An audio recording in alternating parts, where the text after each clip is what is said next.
Hai teman-teman, untuk kamu yang lagi bingung untuk mencari tempat belajar programmingnya di mana sih? Sumber belajar online ada banyak banget. Harus kuliah atau enggak ya? Katanya bootcamp A sama bootcamp B bagus. Nah, pilihan-pilihan ini mungkin bikin kamu bingung. Di video ini kita akan bahas seperti apa dan apa keuntungan dan kekurangan masing-masing opsi tempat belajar programming ini.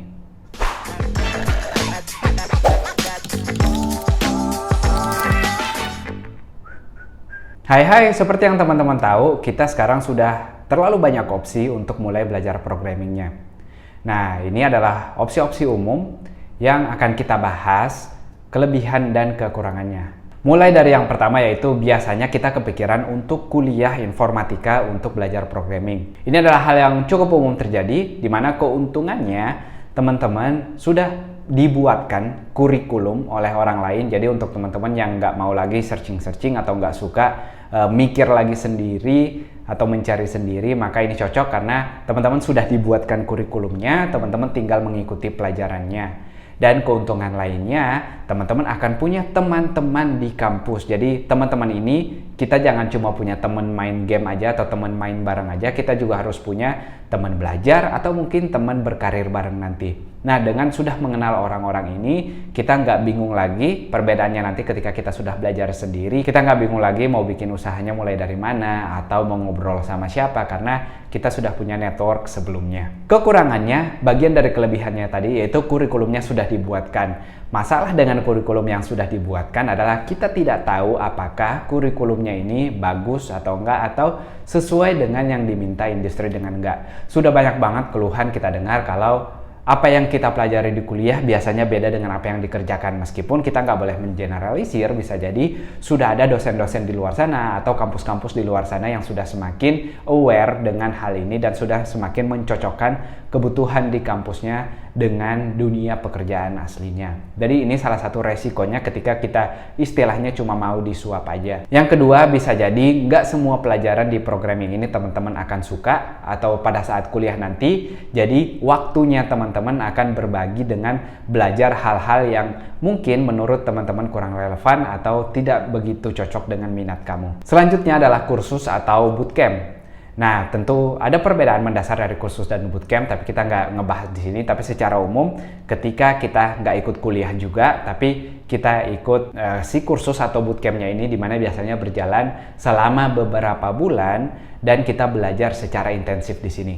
Nah, keuntungannya mirip dengan kuliah tadi, kita sudah dibuatkan kurikulum, kita tinggal belajar, tapi biasanya dan harapan saya tentunya bootcamp dan tempat kursusnya ini sudah lebih spesifik belajarnya. Kita nggak perlu belajarnya lebih luas lagi, tapi sudah sangat dicocokkan dengan kebutuhan industrinya. Karena biasanya beberapa tempat bootcamp ini sudah bekerja sama dengan perusahaan untuk teman-teman disalurkan skillnya untuk bekerja di perusahaan tersebut. Nah, enaknya juga di tempat seperti ini tentunya teman-teman punya teman yang bisa ajak ngobrol, bisa diajak sharing. Kalau kampus biasanya ruangannya lebih luas atau muridnya lebih banyak, di tempat bootcamp biasanya istilahnya lebih privat lagi. Mungkin teman-teman yang tadinya malu-malu bertanya akan lebih nyaman untuk bertanya dan sharing langsung ke pengajarnya. Selanjutnya, jalan ninja yang cukup rame akhir-akhir ini yaitu otodidak, di mana teman-teman tidak berkuliah, nggak juga ikutan bootcamp,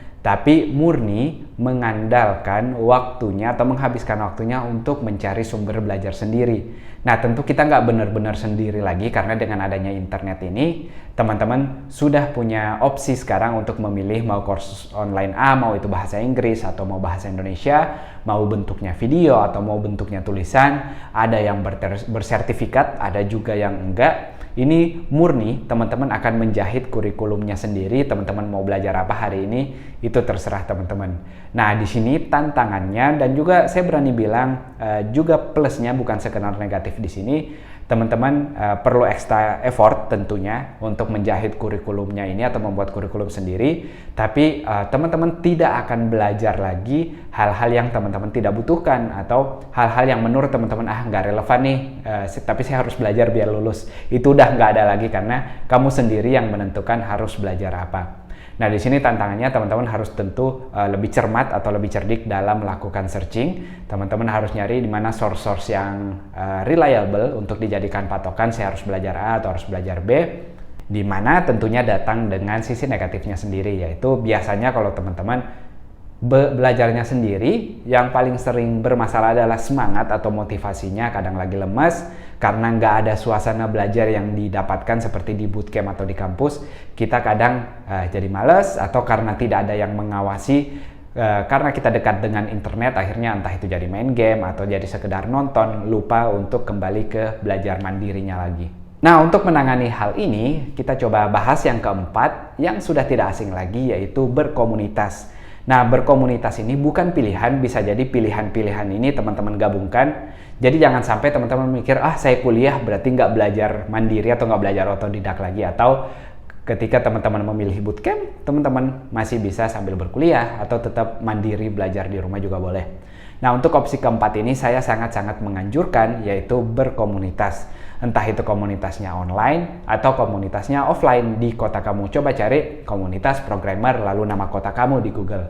Nah, semoga kamu mendapatkannya. Kalaupun kamu belum dapat, kamu bisa mulai dengan teman-teman yang kamu kenal di kota kamu itu sendiri. Enaknya apa dengan komunitas ini? Kalau misalnya teman-teman yang belajarnya sendiri atau otodidak sudah jadi bisa lebih semangat karena ada teman belajarnya, teman berkomunitasnya, atau teman-teman yang tadinya di kampus, nggak semua orang masuk kuliah punya semangat yang sama dengan kamu atau punya tujuan yang sama seperti kamu. Bisa aja ada yang sekedar disuruh orang tuanya atau sekedar mau dapat gelarnya, bukan benar-benar mau belajar. Nah, kalau di komunitas biasanya memang orang-orang yang tertarik dengan hal tersebut yang masuk di komunitas. Karena itu sangat cocok untuk kamu sambil berkuliah atau tidak untuk masuk dan mengaktifkan si komunitasnya ini. Nah, di komunitas ini tentu tidak ada kurikulum belajar. Di sini biasanya sifatnya lebih bebas, lebih ada temennya, entah itu teman yang sebaya atau bahkan lebih senior. Kita bisa bertanya apa yang kita butuhkan, kita bisa minta diarahkan, apalagi yang bisa kamu pelajari, dan tidak jarang banyak orang yang bisa mendapatkan informasi-informasi pekerjaan karena saling mengenal di komunitasnya ini. Nah, itu dia teman-teman, berbagai cara atau berbagai tempat belajar yang bisa kamu coba. Apa yang kamu coba sekarang dan apa kelebihan dan kekurangannya buat kamu.